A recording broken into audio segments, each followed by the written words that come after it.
Halo, salam geowisata Indonesia.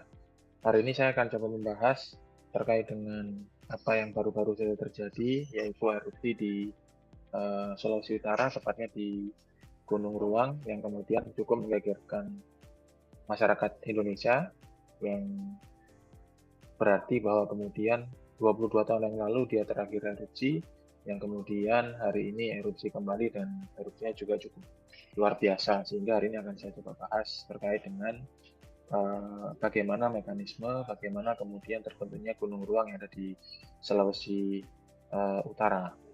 Baik, mengapa kemudian pertanyaan yang harus kita jawab bahwa Indonesia memiliki gunung api?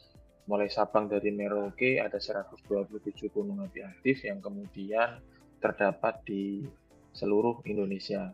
Maka kemudian salah satu gunung itu yaitu Gunung Ruang yang kemudian meletus cukup dahsyat hari ini. Nah, ini kemudian peta dunia, lempeng, kita bisa melihat, kalau kita lihat gambar bumi yang ada di sini, maka kemudian bumi berbentuk bulat dan kemudian mengandung eh, gugusan-gugusan benua, ada benua Asia, Amerika, Afrika, dan sebagainya. Yang kemudian kalau kita teliti lebih lanjut, ternyata benua-benua ini kemudian dibentuk oleh lempeng-lempeng yang kemudian ada di bawah permukaannya.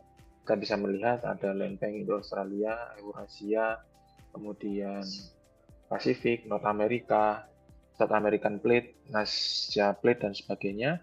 Yang kemudian posisi Indonesia ini yang warna merah, kita bisa melihat terdiri dari 3 lempeng, Eurasia yang ada di bagian utara, kemudian Indo-Australia ada di bagian selatan, dan juga bagian timur adalah Pasifik. Kalau kita melihat Gunung Ruang, posisi yang ada di Sulawesi, maka mereka berbatasan dengan Pasifik, Eurasia, dan Indo-Australia.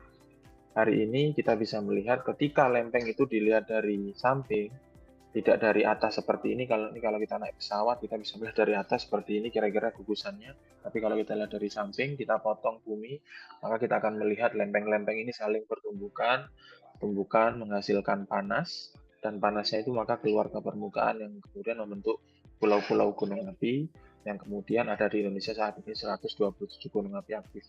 Jadi ini kemudian menyebabkan Indonesia memiliki gunung api aktif. Yang pertama banyaknya lempeng, ada 3, yang kemudian lempengnya itu saling berkaitan atau saling berinteraksi dan kemudian menghasilkan panas, dan panas itu nggak mungkin masuk ke dalam karena semakin dalam semakin panas.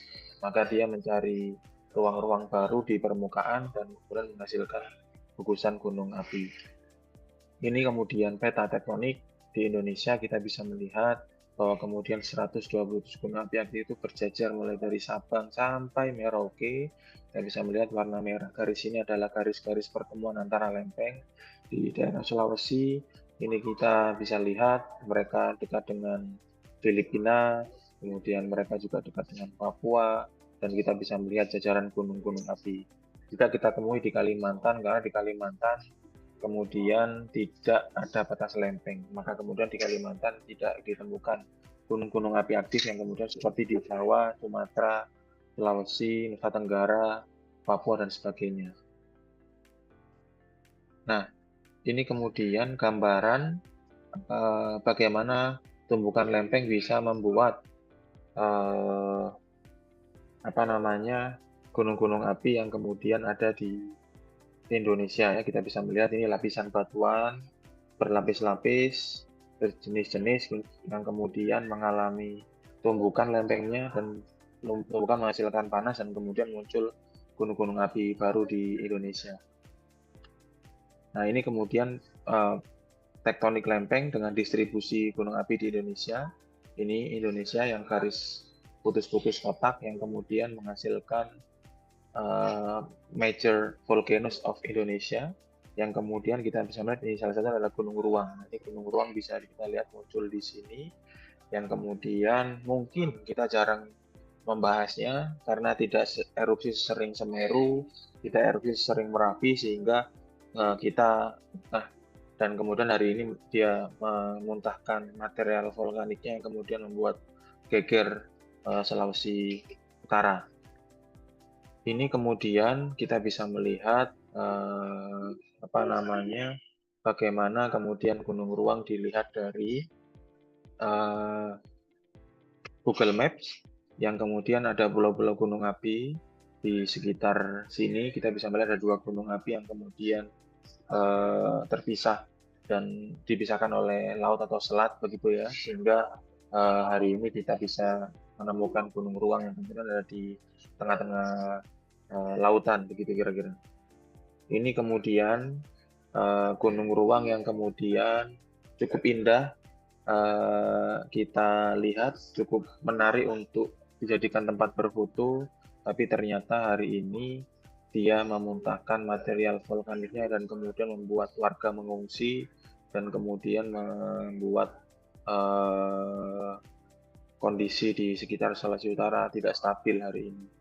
Maka kita perlu waspada. Keindahan ini dibentuk puluhan ribu tahun yang lalu, kita bisa melihatnya bahwa kemudian puncaknya sudah mulai hilang. Jadi harusnya gunung ini berbentuknya kerucut gitu ya, sempurna. Tapi ternyata sudah terpotong ya, sehingga kita bisa melihat tidak mungkin dipotong oleh manusia, maka dari itu dia juga sudah pernah erupsi di masa lampau. Erupsi yang terakhirnya tahun 2022, dan saya baca bahwa kemudian dia tidak erupsi sekali tapi berkali-kali begitu ya. Nah, seri selanjutnya saya akan membahas terkait dengan mengapa Gunung Ruang kemudian erupsi yang kemudian menggegerkan dunia hari ini, sehingga teman-teman stay tune di YouTube kami, YouTube Geowisata Indonesia. Pantengin terus, akan muncul seri-seri selanjutnya membahas Gunung Ruang, mulai dari bagaimana Gunung Ruang meletus, kenapa kemudian kemarin meletusnya menimbulkan kilat, dan juga kenapa kemudian Gunung Ruang akan berpotensi membuat tsunami yang seperti terjadi di Krakatau 2018 yang lalu. Baik, terima kasih. Stay tune di YouTube kami. Sampai jumpa di seri-seri selanjutnya.